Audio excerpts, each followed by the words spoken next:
No último domingo, dia 1º, o governo federal anunciou aí o aumento, o reajuste dos combustíveis, com um aumento de 22 centavos para a gasolina e 15 centavos para o óleo diesel.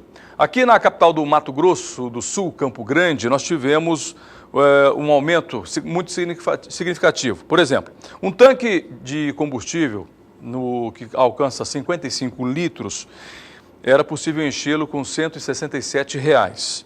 Com o reajuste, o consumidor vai gastar R$ 179.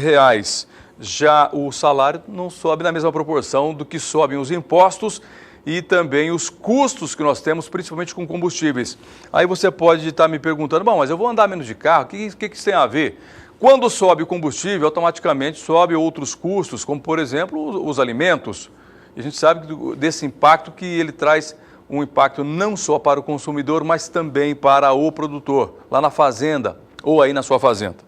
Já no Mato Grosso, a Associação dos Produtores de Soja e de Milho lá do estado, eles afirmam que o impacto do aumento dos preços dos combustíveis, como a gasolina e óleo diesel, como eu já falei, no setor produtivo deve impactar cerca de 274 milhões de reais a mais nessa safra, com gastos a mais. Bom, para discutir esse assunto hoje com você, eu gostaria até de deixar bastante claro para os amigos que nós vamos fazer aqui não é campanha política, mas sim tentar entender e descobrir meios, sistemas da gente enfrentar essa crise que está acontecendo, né, essa crise política, moral, econômica no Brasil. Então a gente vai tentar hoje encontrar soluções para superar esse momento que a gente está vivendo.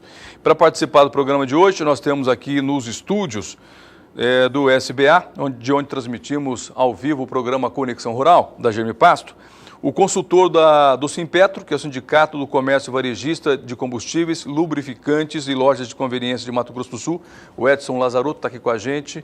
Bom dia, obrigado pela sua participação, viu, Edson? Bom dia a todos, estaremos aqui conversando sobre o assunto. E também nós temos o Sérgio Prediger. O Sérgio é consultor de mercado, é médico veterinário e ele está aqui para falar diretamente para o produtor. O que fazer nesse momento? Como deve ser a ação do produtor nesse momento para tentar economizar? Porque a gente sempre prega isso, né, Daniel Diraima? Bom dia, Sérgio, tá bom? Bom dia, Éder, bom dia aos telespectadores. Estamos aí para bater um papo aí sobre esse assunto que nos últimos dias aí tem participado das rodinhas de café e a grande preocupação dos produtores rurais, né? Todo mundo só fala disso, né? No Facebook esse é o assunto, né? Não é, Daniel? Bom dia. Exatamente, bom dia, Éder, bom dia a todos. Exatamente, como produtor, o quanto isso vai impactar para o produtor e para o consumidor, né? Quanto vai aumentar o preço dos alimentos, de maneira geral, e como o produtor pode resolver o problema, tentar minimizar esse impacto direto na sua produção, né? Todo o seu custo de produção com certeza vai ser abalado, e aí como ele pode conseguir fugir desse aumento de custo. Bom, eu já começo perguntando para o Sérgio, então, é possível reduzir custo no atual cenário econômico do Brasil? Porque às vezes o produtor ele tem sistemas de economizar dentro da fazenda. Por exemplo, nós já estamos indicando aqui a VDTEC para reduzir uma operação. A VDTEC é a máquina, essa máquina aqui, ó, o Brasil está vendo. É uma máquina que veio para reduzir um custo operacional. Aí está uma ação. Mas tem algumas ações que não dependem do produtor, né, Sérgio? Depende do governo. Na verdade o que acontece é o seguinte, o aumento de custo vai ter, né? Vai ter um impacto no aumento de custo de produção, tá, de todas as operações dentro da fazenda. Então, pera um pouquinho só, desculpa. Então, o que está acontecendo, o aumento dos combustíveis e dos impostos vai trazer um impacto no custo de produção, é isso? Não temos dúvida, né? E não só o custo direto daquele custo operacional efetivo que o produtor tira do bolso na hora de comprar o óleo diesel. Os outros insumos também vão ser impactados por isso aí, né? Então, provavelmente, o adubo vai chegar mais caro, o calcário vai chegar mais caro, o sal mineral vai chegar mais caro, né? Então, isso daí é toda a cadeia que é afetada, né? Dentro desses custos de produção. Então, o que o produtor vai ter que fazer? Vai ter que fazer, novamente, a conta vai ficar para ele, vai ter que fazer mais com menos, né?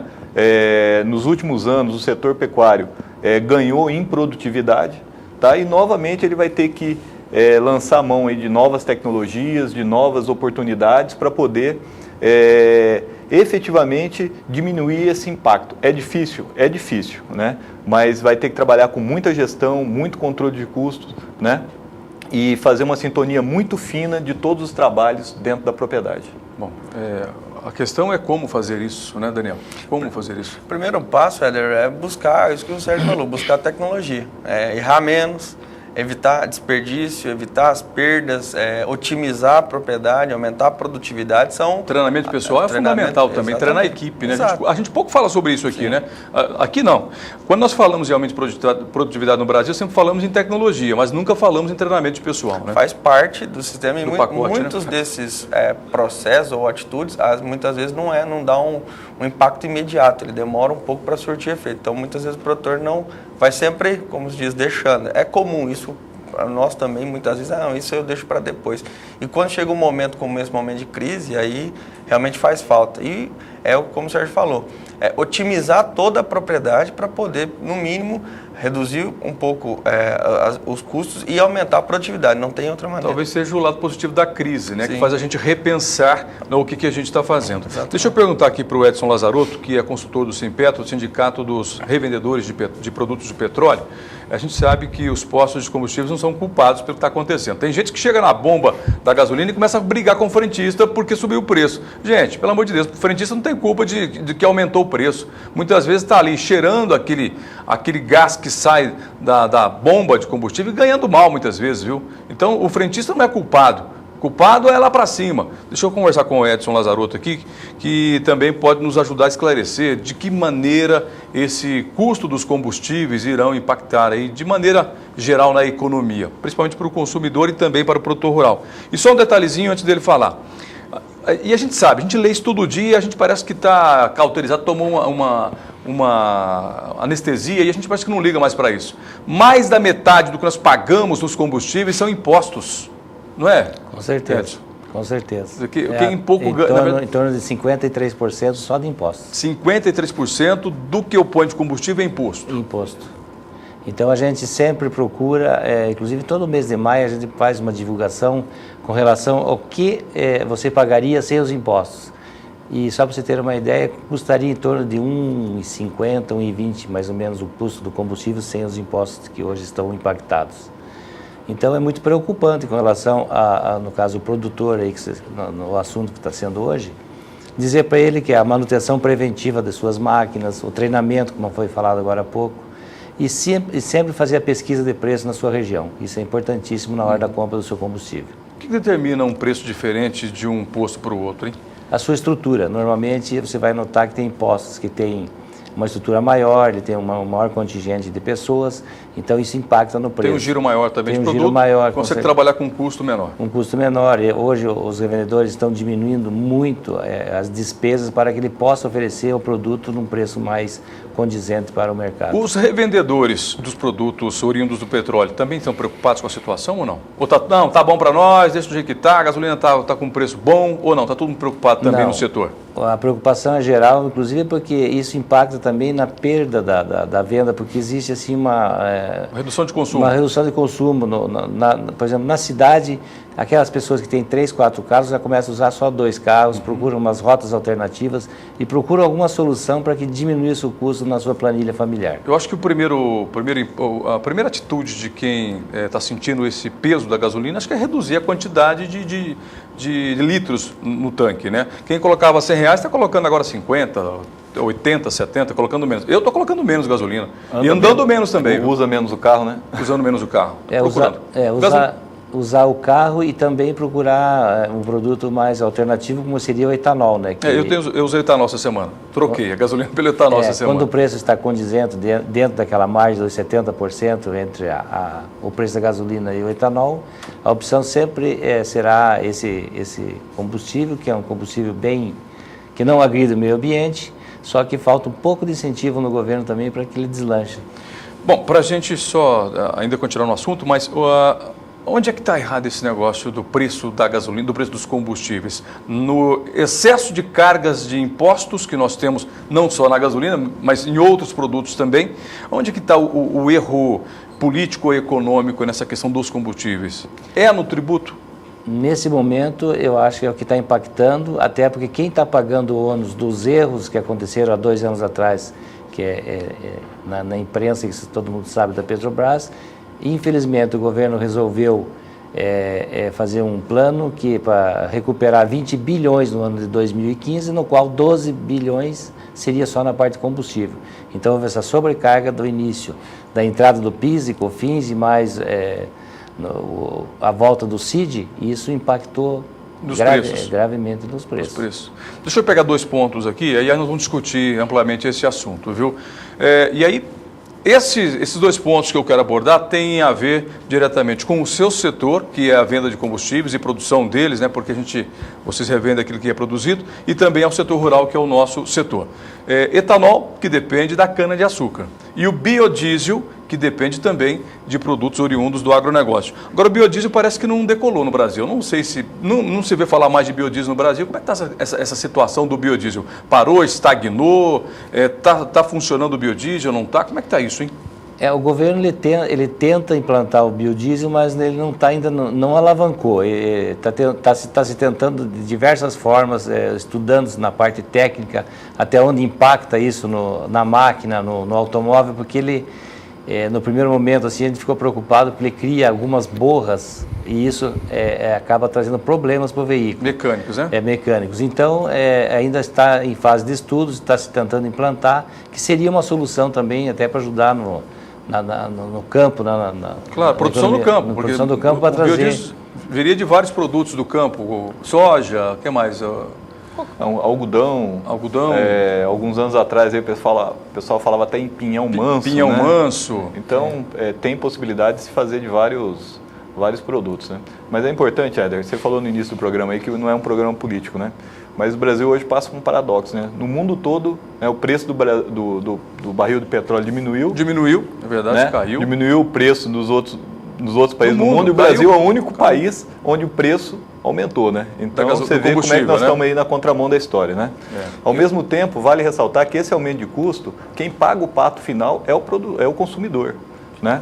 Ontem mesmo, a gente já teve a inflação acima do teto da meta, né? Então vai pressionar, e mais uma vez o consumidor é chamado a pagar a irresponsabilidade de uma política errada novamente implantado nesse setor. Com certeza. Bom, hoje, esse assunto está todo mundo doido para falar, todo mundo quer conversar sobre esse assunto hoje. Daniel já ameaçou que quer fazer um comentário também, fica à vontade, Daniel.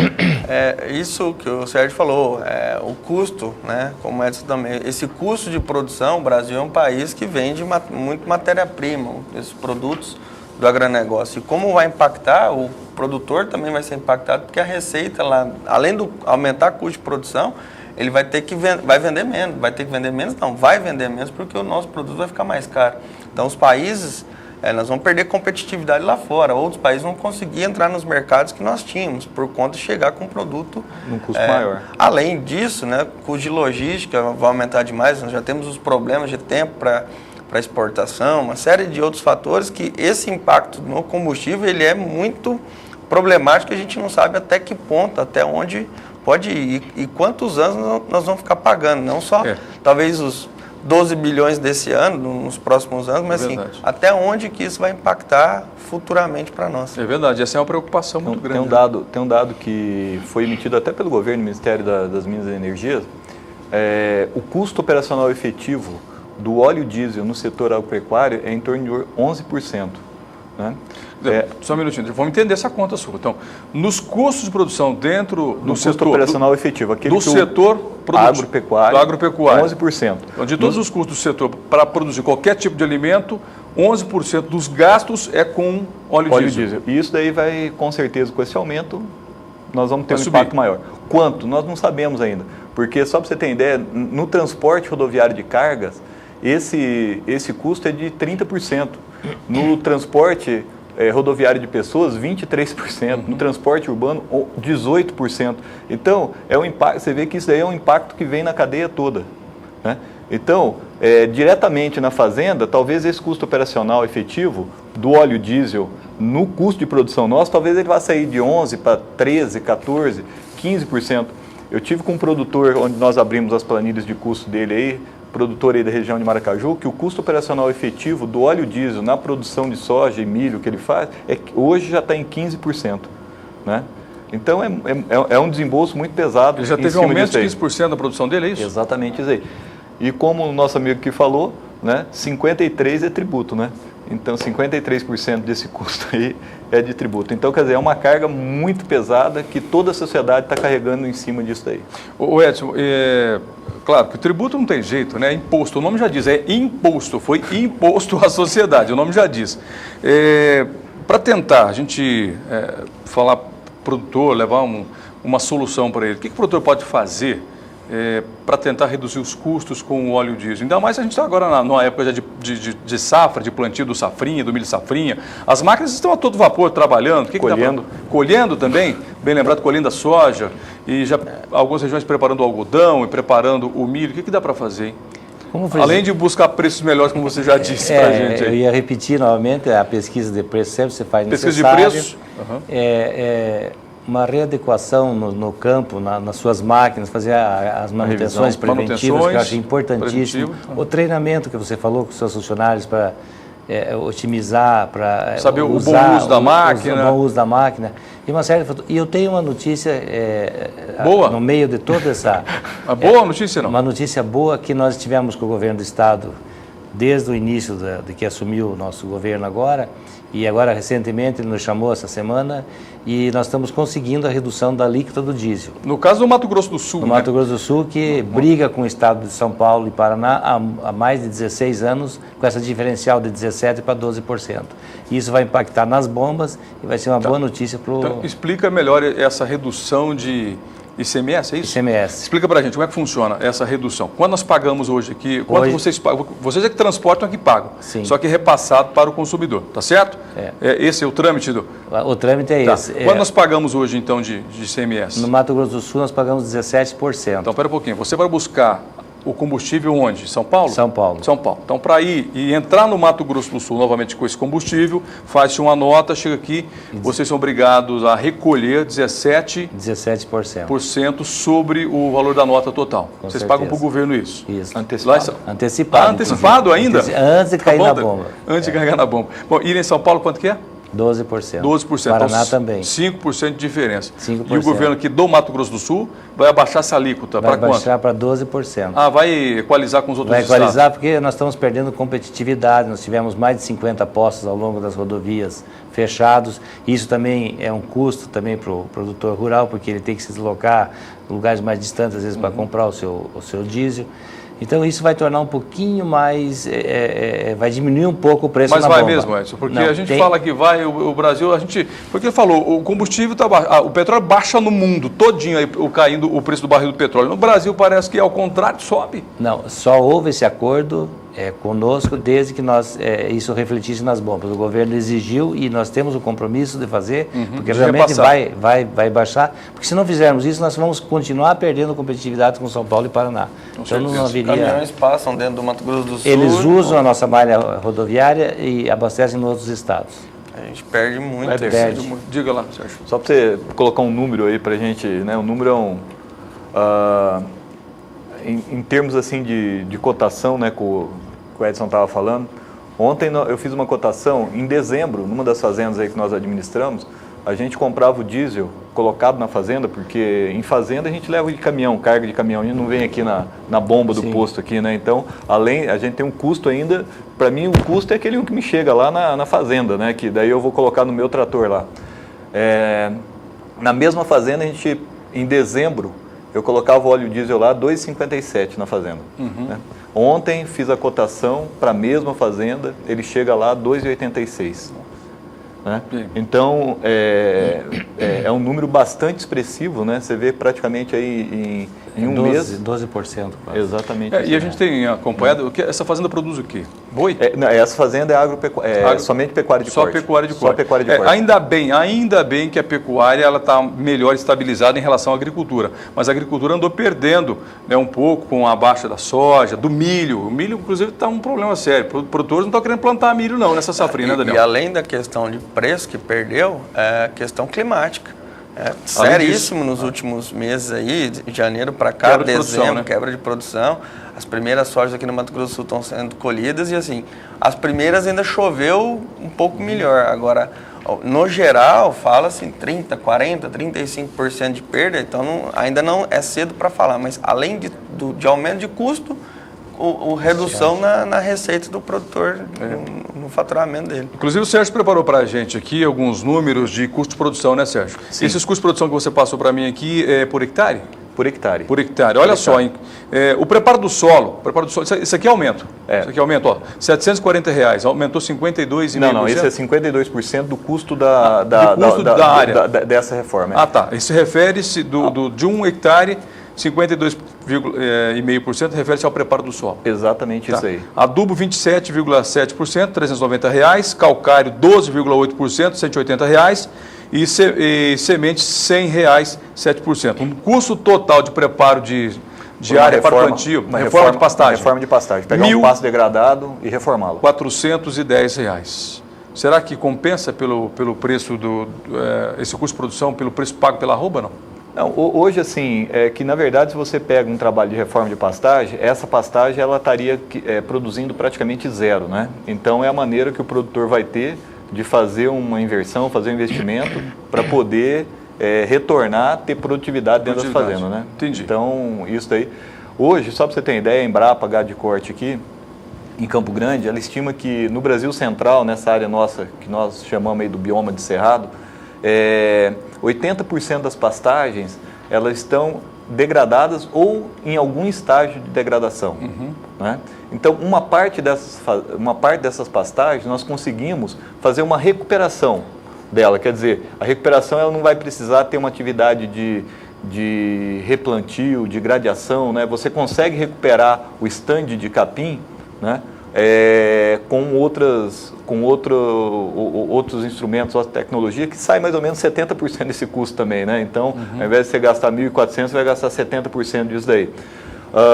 Mas chega um determinado estágio onde você não tem mais o capim, onde você só tem o broto do cerrado, você tem erosão, você tem outras invasoras, cupim, formiga, enfim, ali a tua produtividade é zero.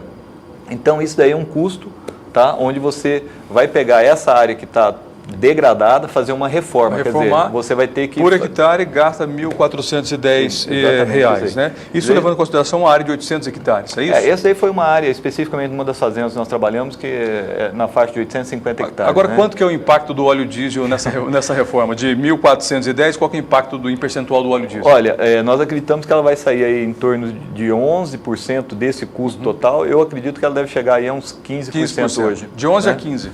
Isso aqui no Mato Grosso do Sul, se a gente tiver um pouco dessa redução que o Edson está falando aí, alivia um pouquinho para nós, né? Pouco, né? Agora, isso aí, logicamente, são preços médios, né? Se você vai pegar uma fazenda que está mais distante, os custos de produção desse produto que ele vai chegar lá é maior também, né? Então, esse aí a gente pegou um número, número médio. É um exemplo, médio, né? Que ele pode diminuir um pouquinho para determinadas situações, aumentar aí um fica pouco aquela mais, conta, né? de pesquisas, 2 para mais ou 2 para menos? Vai variar, tem as mas variações. Mas não vai ser uma variação muito grande em relação a isso daí, né? Isso aí te dá uma ordem de grandeza em termos de custo para você recuperar uma pastagem, né? Muito bem. Olha, o assunto hoje está muito quente, está interessante o assunto hoje, então a gente está batendo um papo aqui com o Edson Lazarotto, que é consultor do Simpetro do Mato Grosso do Sul, e também com o Edson Prediger, que é médico veterinário, o Sérgio Prediger, que é médico veterinário e consultor do agronegócio, da assessoria para empresas, e a gente está falando aqui sobre o impacto, e o Daniel Diraim também, desculpa Daniel, a gente está falando sobre o impacto dos combustíveis no custo de produção, como que isso vai impactar no custo de produção. E o Daniel lembrou muito bem, talvez agora a gente não vai sentir muito, e nos próximos anos, e na safra que vem, como que isso vai impactar? E aí, como a gente não consegue de imediato resolver a questão, porque é uma questão política, o que nós podemos fazer na prática dentro da fazenda para reduzir esses custos? O que nós podemos fazer? Essa é a pergunta. E se você quiser perguntar também, fique à vontade, pega o seu telefone, liga para a GM Pasto 0800 647 0050 e 6733 896700. São 2 telefones para você ligar e participar do programa. Manda sua pergunta, manda o seu nome, sua cidade, sua fazenda, e a gente tenta aqui entender e resolver aí algumas questões. Resolver não vamos resolver, mas entender, pelo menos vamos tentar entender e passar algumas dicas para que você possa reduzir, no mínimo reduzir custos operacionais. E falando em reduzir custos operacionais, vamos dar a dica aqui para o doutor Rural, Daniel? Isso é importante, porque é o seguinte, como o Sérgio comentou, vamos lá. Vem cá, vem aqui. A questão da VDTEC é justamente no maior custo que o produtor tem, né? Quase 70% desse custo aí é combustível. Então, o produtor, com a VDTEC consegue minimizar, diminuir uma operação, fazer duas em uma só. A gente comumente aqui mostra no programa como fazer isso, como a VDTEC pode ajudar. Está aí no vídeo para o produtor, fazer duas operações em uma só, a distribuição das sementes e depois a incorporação já de forma simultânea. Isso é muito importante, ganhar, além de reduzir uma operação, diretamente hoje falando em combustível, você vai reduzir realmente o consumo de combustível dentro da propriedade, hora máquina, operador, desgaste dos equipamentos. Isso também é muito importante, que vai refletir na redução do custo. E também, outra informação que o Sérgio trouxe, Éder, é o seguinte: quanto custa aí a semente no total? 7%, né? 7%. R$100 num custo de R$1.410 na reforma, só R$100, ela impacta aí em 7% desse total. Só que é o seguinte, o Sérgio pode falar até melhor do que nós, né, Ander? Esse 7% ele reflete em 100% do resultado, muitas vezes, porque não adianta o produtor fazer um bom preparo do solo, fazer uma boa calagem, fazer adubação, fazer o terraço e usar uma semente de baixa qualidade, ou uma semente que tenha problema, né? Então, esse impacto do 7% apenas pode refletir, né, numa má formação de pastagem, e aí o problema é muito grave. Deixa eu só aproveitar o seu comentário, Daniel. Você falou assim, a gente tem que evitar a semente que traga problema. Muitas vezes a gente é enganado e traído por aquilo que é atrativo, né? É mais barato, eu vou lá comprar porque é mais barato. Aí que está a pegadinha do mercado, viu, produtor rural? Que a semente do fulano lá da Gemipasto está mais cara, está um pouco mais cara, está 1%, 2% mais cara, do fulano lá está mais barato. Só que aí que está a diferença na hora de você ver resultados.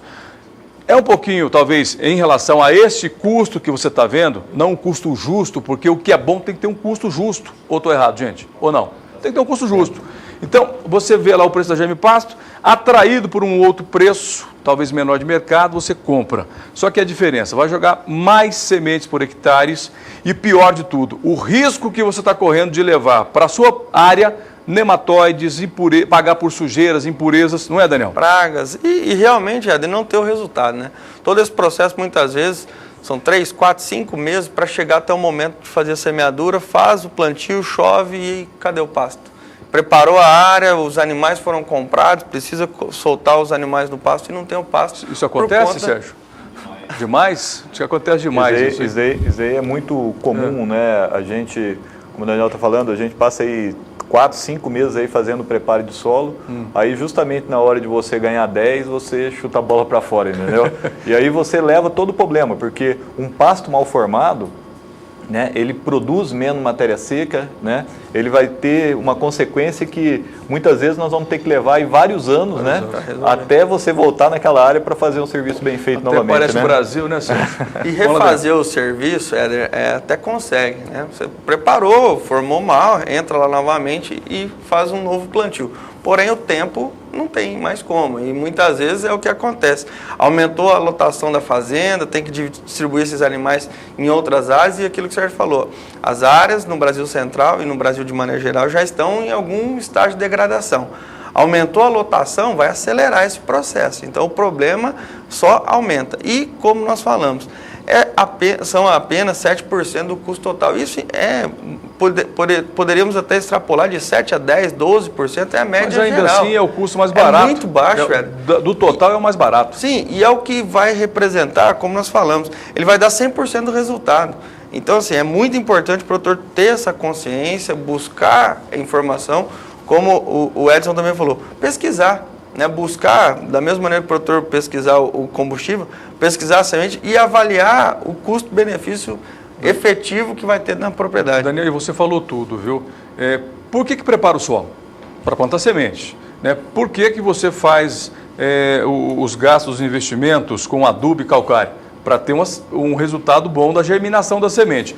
E o custo mais barato na formação, na recuperação de pastagem é a semente. Então você gasta mais para preparar o plantio, o solo, do que efetivamente com a semente, que é o sujeito principal, né, do que você está fazendo, da sua ação, que é ter uma semente que germine e que tenha pasto para oferecer boia, comida para o gado. Então, o principal do pasto, da formação do pasto é a pastagem, essa é a mais barata. Exatamente, Éder. E aí nós podemos dizer o seguinte, trabalhando, juntando VDTEC e semente pura, que é o tecnologia, como nós estamos falando aqui, que usar tecnologia hoje é uma maneira de reduzir custo e melhorar a produtividade, o produtor vai conseguir reduzir o custo em torno de 10%, 12% utilizando semente pura. E utilizando a VDTEC, custo operacional, tirar um trator, tirar uma operação, um operador, em torno de 30, 35 até 40 reais por hectare, isso de custo direto dentro da propriedade quando o produtor faz as duas operações em uma só. Então, o produtor que está vendo a VDTEC, ela se ajusta, ela é elétrica, vai na frente do trator e se ajusta a diferentes larguras de trabalho. Então, de acordo com o implemento que o produtor tem na propriedade, como nós estamos vendo aí, uma grade niveladora fechada, ou um rolo compactador lá de 6, 8 metros de largura, o produtor consegue utilizar a VDTEC para diferentes larguras. Então, muitas vezes, uma mesma máquina para duas propriedades, com dois sistemas diferentes, ele pode utilizar. E isso, né, esse custo, essa redução de custo de 30 a 40 reais é direto, ele paga a VDTEC, paga todo o sistema trabalhando, que é o mais importante. Então é pegar o telefone, ligar agora para a Germipasto, 6733896700, 0800, ligação gratuita, 0800 647 0050, viu, produtor rural? Quer reduzir custo operacional? E o Sérgio, quando fez essa conta aqui, 1.410 por hectare, ele não colocou a VDTEC não, viu? Então você pode tirar mais 40 reais desse custo aqui com a VDTEC, tá certo? Muito bem, bom, nós vamos agora conhecer clientes satisfeitos com o uso da VDTEC, viu? Tem muitos clientes que estão utilizando a VDTEC e querem falar dessa satisfação. Acompanhe. O que o homem do campo hoje ele está procurando? Ele está procurando abaixar os custos da sua produção rural. Então, quando você fala em baixar custos, você tem que ter equipamentos mais modernos, você tem que ter gente mais qualificada, você tem que ter um conjunto completo. E a questão do VDTEC é o seguinte, você economiza tempo e economiza dinheiro, porque você vai jogando a semente na frente do trator e atrás, uma máquina só, vai fazendo a cobertura. A economia no diesel, no tempo, você vai gradeando, terminou de gradear, você vai, passa a máquina, a VDTEC já vai plantando, fica plantio certo. Na outra, de jogar a semente, depois voltar com outro trator. Então na VDTEC, ela é tudo de bom. É uma semeadeira que eu acho que foi muito bem estudada, no modo de ver. O mundo hoje, a gente tem que olhar para frente, são as tecnologias, e ver valores do que você investe. Entendeu? Então tudo é custo. Muitas vezes para você fazer uma reforma de uma pastagem aí, quer dizer, você vai botar óleo 2 vezes, funcionário 2 vezes, trator, 2 tratores também. É o passo que do jeito que está plantando, já está enterrando ali, quer dizer, está pronto. Eles aproveitam o tempo, o dia desse estava para chover, nós estávamos terminando. Acabamos de plantar, de jogar a semente, estava coberto, então tá 10. Né? Então a gente tem a Germipasto como parceira até nessa área de equipamentos, que ela está buscando para a gente melhorar a tecnologia no campo, para a gente produzir mais e gastar menos. É isso que a gente... Olha, muitas empresas, quando vão lançar um produto, eles contratam garotos propaganda para falar. Vai lá e paga para um rapaz que fala bem, um ator de televisão, e ele vem e faz aquela propaganda bonita.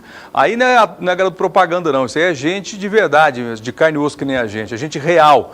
Isso aí são testemunhos do homem do campo, viu? Não é ator de televisão dando testemunho da VDTEC, não. Nós fomos lá no campo, colocamos na boca do produtor o microfone, falou, não, eu estou usando a VDTEC, o resultado está bom. E se você é vizinho de algum desses aí, do Zeca, quem mais estava lá? O Oswaldo. O Oswaldo, se você é vizinho deles, vai lá perguntar, vai lá ver a VDTEC, o que está fazendo na fazenda deles lá, viu? Naquela entrevista com o Zeca, que é o penúltimo que fala, eu fui lá falar com ele, viu? Ele tinha feito 300 hectares e ia fazer mais 300.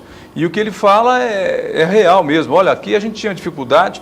Ele até falou um pouquinho na conversa o seguinte, nós pegamos uma semana que estava prevendo chuvas e a gente estava com medo de não terminar a área, mas a VDTEC foi tão rápida que a gente conseguiu fazer antes da chuva começar. E aí foi muito bom, foi positivo, porque terminou a área, a chuva caiu, germinou e o pasto está bem formado, né, com a VDTEC e as sementes puras e incrustadas da Germipasto. Então, gente, olha só, a gente está vivendo uma época... Pode voltar para cá a imagem? A gente está vivendo uma época em que o consumidor, o produtor rural, não pode errar. Não posso mais errar. Não posso. A economia tem que ser... Aquele negócio de deixar a torneira ligada em casa vazando água, os equipamentos ligados na tomada, isso já era. A gente está vivendo uma época que nós temos que ser economistas. Ou estou errado? Nós temos que ser profissionais na atividade, errado, né? Não, você está certo, né?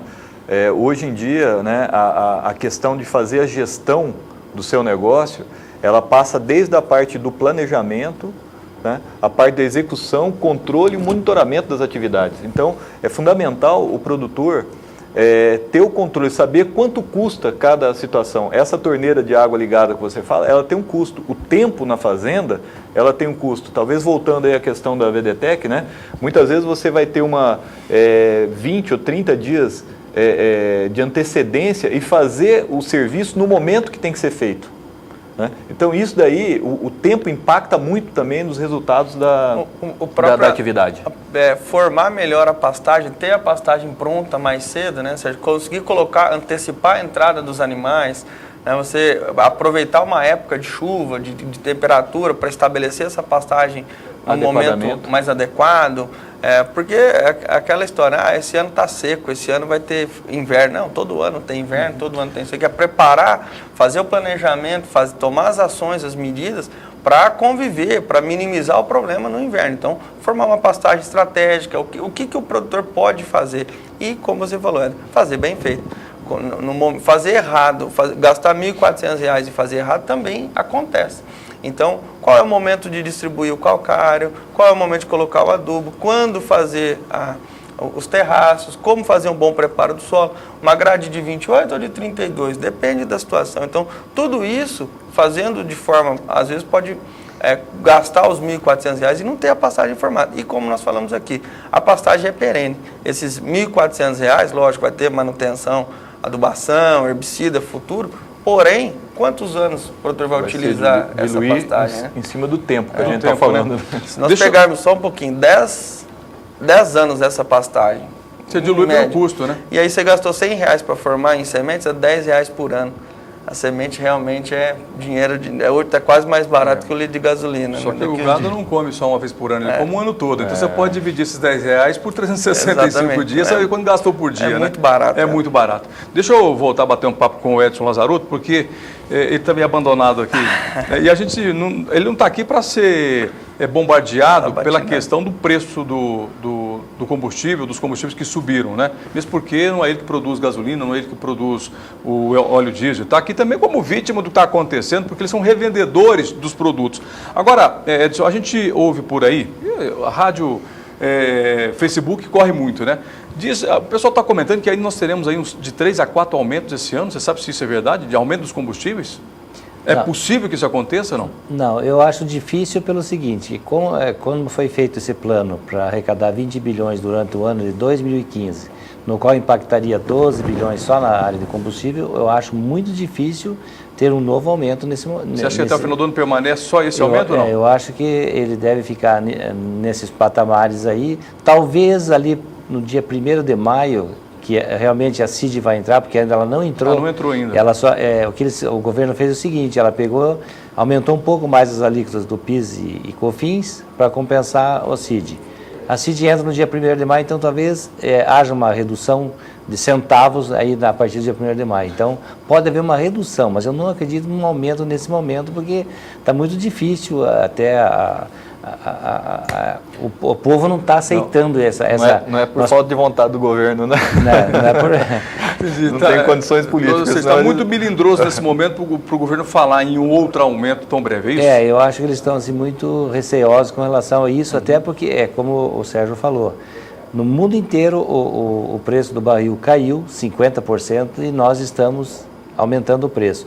Isso tem até uma explicação, porque há 2 anos atrás a nossa presidente, para compensar a inflação que explodiria se ela tivesse dado esse aumento que agora deu lá atrás, ela represou o preço da gasolina. Mas então os preços estavam político, né, para ser reeleita, né? Os preços estavam altíssimos no mercado internacional e ela não repassava, ela subsidiava. Você pagava mais cara a gasolina lá fora e vendia mais barato aqui dentro, para maquiar a campanha eleitoral dela. Isso, exatamente. E o que aconteceu? Agora ela está tentando recuperar o buraco que ficou na Petrobras com relação à parte de combustível. Bom, o Brasil, o escoamento de produção do Brasil, acho que é 90% que é sobre rodas, é isso ou não? Sim. Qual que é o tamanho desse setor de transporte sobre rodas no Brasil? Quanto que é? Porque nós temos hidrovias, pouco. Ferrovias, pouco. É isso, Daniel? Eu já fez com a cabeça. Quanto que representa o transporte de caminhões no Brasil? Hoje como você falou, entre 90% e 95%, porque não há incentivo. É quase 100%, porque não existe um incentivo na parte de hidrovia, na parte de ferrovia, então realmente Dependemos do óleo diesel, não tem jeito. Exatamente, não tem. Isso impacta no frete, como ele falou, ele vai buscar, apesar que ele vai buscar, eu não sei como é que é a maneira da compra dessa fazenda, até chegar ela tem um custo nesse deslocamento. Ele falou sobre isso. O custo da bomba é um, mas o custo que chega na fazenda chega lá é outro. Porque tem que rodar com esse combustível, levar até a fazenda. Tem custo, né? Ela não chega lá... Tem o frete que impactou diretamente, então... Ou seja, outro dia nós ouvimos uma matéria que alguns transportadores estão fechando as portas por conta dos custos operacionais. Está acontecendo isso mesmo ou não? Acontece até porque, primeiro que o frete também, hoje que está sendo negociado com a Petrobras, por esses caminhões que fazem o transporte, não está condizente. Então, existe uma diferenciação, está muito difícil a compra de caminhões, uma série de coisas. Então, acabam fechando. E os revendedores sofrem com isso porque ele paga um frete mais caro, ele tem que, infelizmente, o consumidor final que paga, no caso, os produtores e os clientes em geral. O consumidor também vai pagar. E o consumidor vai pagar. Então, a gente é apenas um elo, é o último elo da cadeia, né? Então, acaba sendo um vilão da história. Só mais um assunto para a gente voltar a ainda tentar entender um pouco o que a gente pode fazer para minimizar custos. Eu ainda quero falar sobre essa questão. Aqui no Mato Grosso do Sul e no Mato Grosso estão criando aqui um corredor de pedágios. Quer dizer, além do custo que nós temos já do combustível e de outros custos, como pneus, desgaste do motor, nós teremos também pedágios aqui no Mato Grosso do Sul até o... Toda a 63, né? O 63, né? Toda a 63, né? Toda a 63? Isso, toda ela.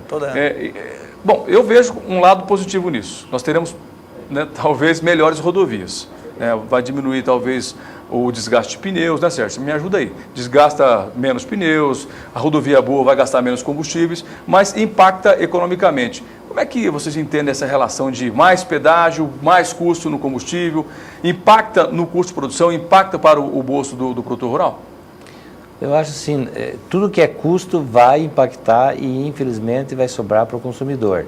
Então existe o lado bom, que vai ser uma estrada boa, uma estrada que vai possibilitar ter um desgaste menor de pneus, uma segurança total, só que isso aí, quem vai pagar vai ser infelizmente lá no final da linha. Na linha. Sim.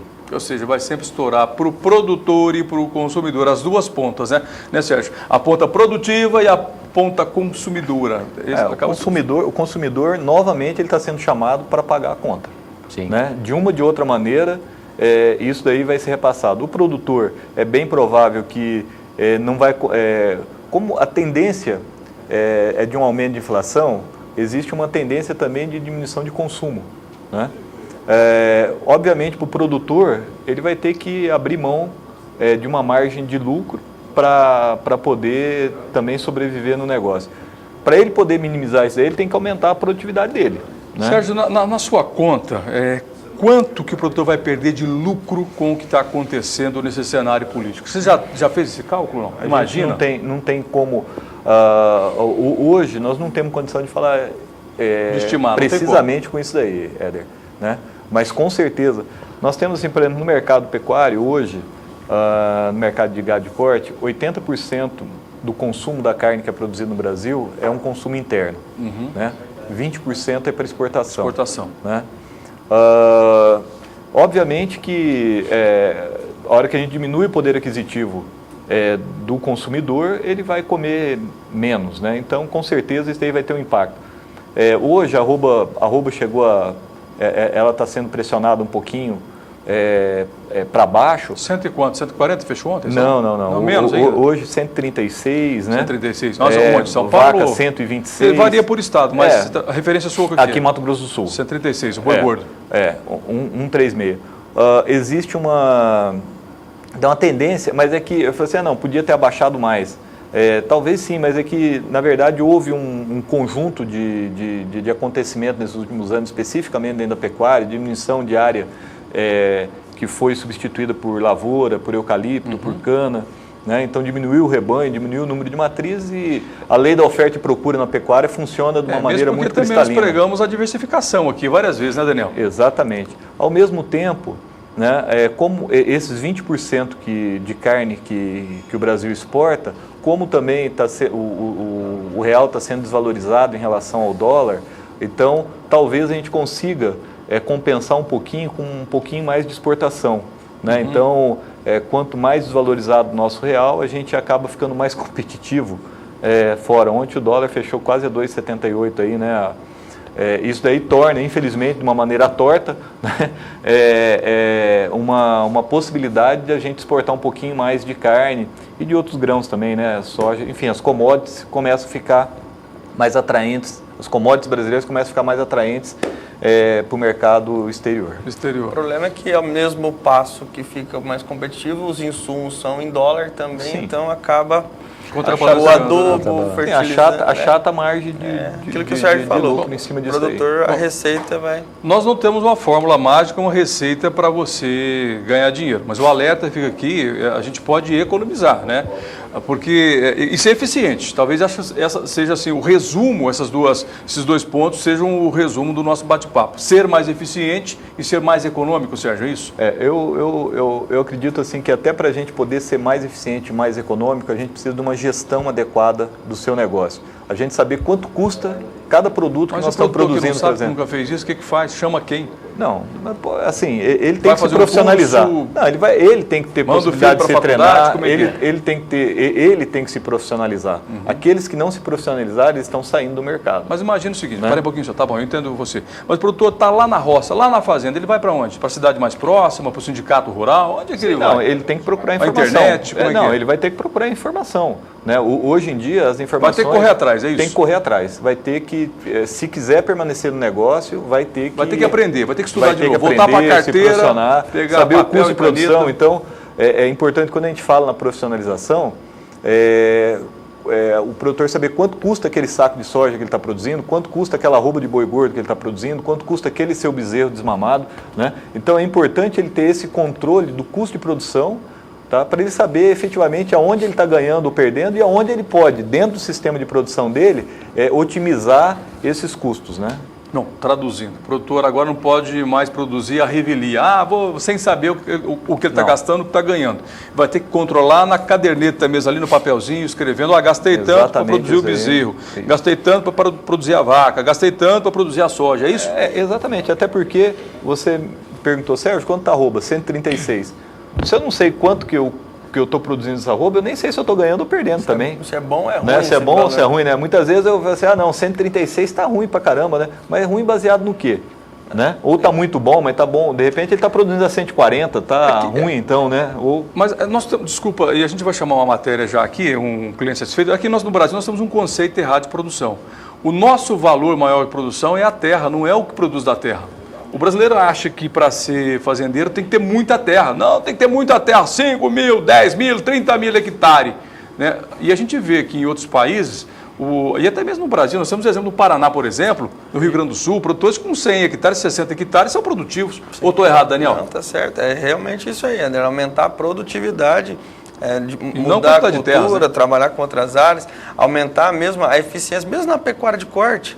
Né, que já foi muito mais extensiva e hoje melhorou muito, como o Sérgio falou, outras culturas tomaram espaço e com isso tinha um certo receio anteriormente, o eucalipto vai tomar área, vai acabar a pecuária no Mato Grosso do Sul, a cana-de-açúcar, pelo contrário. Ficou melhor para a pecuária, né? Melhorou, exatamente, o Sérgio que trabalha com isso, com certeza sentiu, e nós também, nós vimos o produtor investindo mais, tomando os devidos cuidados, já mudou muito.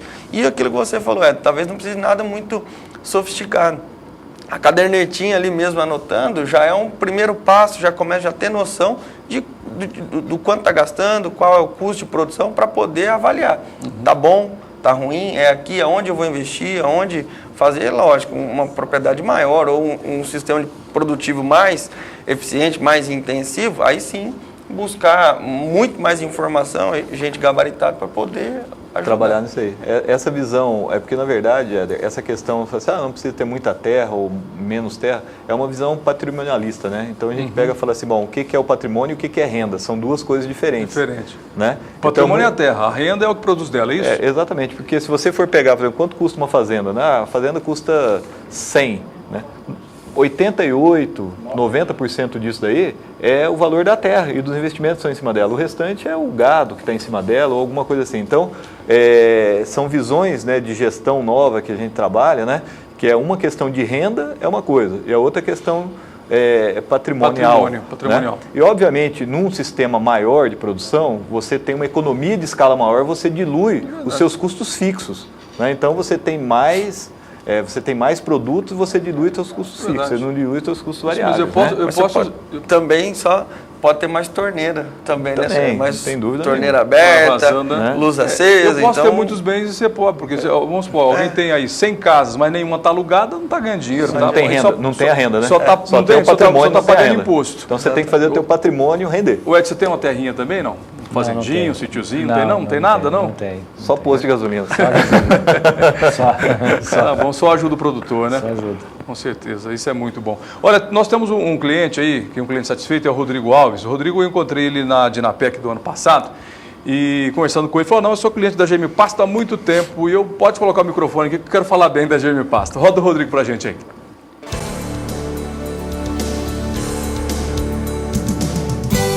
Até hoje eu estou satisfeito com o serviço da GM Pasto.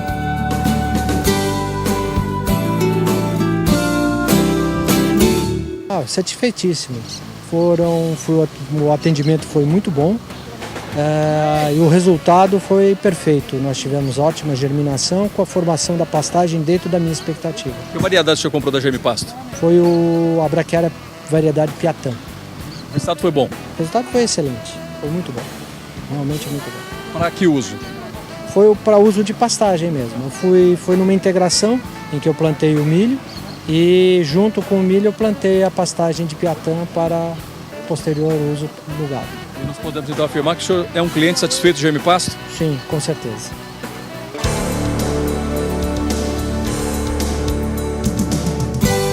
Até hoje eu estou satisfeito com o serviço da GM Pasto.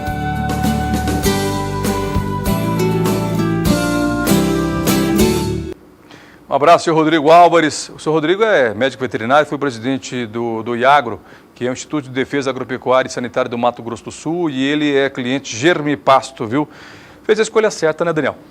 Éder, é isso que a gente fala, levar tecnologia, levar esse diferencial, com certeza o produtor vê a diferença dentro da propriedade.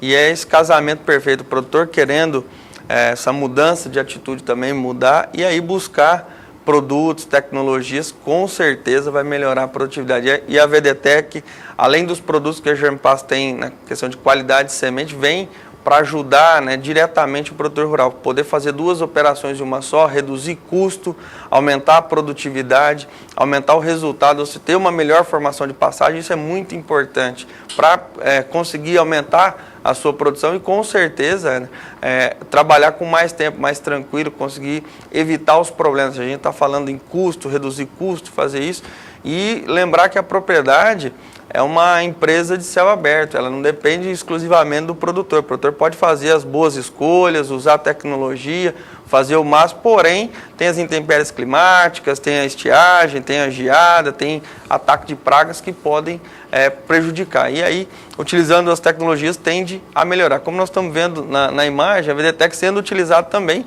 no sistema de integração lavoura-pecuária. Produção de palha para o milho safrinha, uma outra alternativa que o produtor tem para fugir da estiagem, utilizar a rosiziense em consórcio com o milho safrinha para poder produzir palha para o plantio direto, pensando na soja do ano seguinte. E também muitos produtores, muitos agricultores utilizando esse modelo, esse sistema para implantar sua pastagem, colhe o milho safrinha, junho, julho, agosto, e aí utiliza por 60, 90 dias a pastagem, uma pastagem de boa qualidade no período de inverno, quando a gente tem a pior qualidade, pensando em uma pastagem implantada, por conta de redução de umidade, redução de temperatura, a pastagem seca, a pastagem perde qualidade, e aí o produtor, nesse momento, vai ter uma pastagem de boa qualidade para ofertar aos animais, evitar o boi sanfona. Isso o produtor já melhorou muito, mas também é uma maneira de resolver o problema, e aí utilizando a VDTEC também na agricultura para esse sistema. Com certeza, aproveitando que já está no momento de fazer o plantio do milho safrinha, junto com a braquiária, o momento para adquirir a VDTEC é agora. Olha, e essa conta você tem que fazer. Nós temos uma conta na GM Pasto, porque nós já sabemos da economia que você vai fazer ao utilizar a VDTEC. E você pode comprovar isso. 200 hectares que você vai formar utilizando a VDTEC e as sementes puras ou incrustadas da GM Pasto, a máquina ela está paga, ela sai de graça para você. vou fazer 200 hectares, usa a VDTEC. Quando você perceber que você reduziu o custo operacional, você pagou a máquina, 200 hectares. 200 hectares. E outra coisa, você vai otimizar o seu tempo de trabalho. Você vai trabalhar menos, você vai chegar mais rápido ao final, né, do seu trabalho. A VDTEC está diferente aí no vídeo, Daniel? Exatamente, Éder. Não, é justamente mostrar aquilo que você está falando, olha lá. O produtor pode pagar a VDTEC em 3 dias, é o final da conta ali, olha lá. 200 hectares, R$40 por hectare, utilizando uma niveladora de 9 metros de largura, um rolo compactador, esses articulados, 3 seções de 3 metros, a 8 km por hora, uma velocidade de plantio aí, vai fazer 7,2 hectares por hora. 7,2 hectares por hora, 10 horas de serviço por dia, 72 hectares por dia. E aí, se nós dividirmos, então, os 200 hectares para pagar a VDTEC, 72 hectares por dia são 3 dias, ou seja, em 3 dias o produtor pagou a VDTEC. Ela está cheirando nova ainda, nem sujou a pintura dela com poeira e já pagou a VDTEC. Realmente é fantástico. E o produtor ali pode antecipar ainda o pagamento se ele acelerar um pouquinho mais, ou seja, se ele trabalhar numa velocidade um pouco maior, menos de 3 dias ele pagou a VDTEC. Então realmente é um custo direto. O Sérgio falou muito bem o quanto que isso impacta. E falando em redução de custo, redução de combustível, a VDTEC vem numa excelente hora para poder resolver o problema do produtor. Falando em redução de custos operacionais, eu quero reduzir custo, eu tenho que reduzir custo. Está aqui para você, produtor. A VDTEC. Pegou o telefone, telefones para você aqui embaixo, está vendo aí embaixo? Telefones da GM Pasto, 0800 647 0050, 6733896700. GM Pasto também com a sua página na Rede Mundial de Computadores, gmpasto.com.br. Está no Facebook, está no YouTube, acessa lá e bata um papo com a GM Pasto também pelas redes sociais. Muito bem, nós chegamos ao fim do programa, eu quero agradecer, né, aos nossos convidados, o Edson e o Sérgio e o Edson. O Edson, eu quero só aqui fazer uma menção especial a ele, pelo fato de vir aqui e num momento tão delicado, né, da economia brasileira, onde o setor que é o mais bombardeado hoje é o setor dos combustíveis. A gente sabe que muitas vezes o dono do posto não tem culpa do preço que está sendo pago e as pessoas param no posto indelicadamente, briga com o frentista, briga com o dono do posto, com o gerente. Esse problema não é, né, do dono do posto, é do governo. Inclusive hoje tem um movimento de vocês aí, é isso? Ou dos caminhoneiros? Como é que é o negócio aí? Não, esse movimento é pelas redes sociais, é do consumidor que está inconformado com o preço e eles querem fazer o consumidor? É, o consumidor... você vai lá só para ver o que está acontecendo, então, ele vai lá para fazer uma reivindicação para chegar até o governo. Então ele usa o posto para fazer só que é aquilo que você falou, o revendedor é o último elo da cadeia. Ele só recebe o combustível e repassa. O Edson estava me falando o seguinte, que alguns consumidores vão até o posto de gasolina pagar em moedinha. Isso vai virar um transtorno tão grande no posto de gasolina para alguém que não tem culpa, viu, gente? Protesto não é contra o dono do posto, contra o dono do barzinho, contra o dono da quitanda. Protesto faz contra o governo. E aí, se quiser, vai fechar órgão do governo, não fechar posto de gasolina. Certo, Sérgio? Não tem dúvida. Nós infelizmente, estamos vivendo um momento bastante delicado aqui no Brasil, né? E eu acredito que somente essa manifestação realmente de insatisfação que nós, como consumidores, temos, nós temos possibilidade de fazer algum tipo de mudança, né? E na hora do voto também, viu? Esse é o maior protesto. Obrigado, Daniel Diraimo. Que agradeço, obrigado a presença de vocês, e o produtor que entrou em contato conosco e os demais que agora nós vamos atender lá na central de atendimento. Um grande abraço e até a próxima. Um grande abraço a todos, muito obrigado mais uma vez. Obrigado, Brasil, pela paciência em nos ouvir. E estamos juntos, hein? Estamos todos juntos nessa corrente aí para melhorar no nosso Brasil. Muito depende de nós. Bom, e para encerrar o programa de hoje, a gente vai colocar para você uma chargezinha. Como é que chama esse negócio? Charge, né? Charge. Para a gente dar são três charges, para a gente dar um pouco de risada, né? Porque de tristeza o Brasil parece que está cheio. Vamos rir um pouco e dessa maneira eu encerro o programa de hoje, volto semana que vem. Tchau!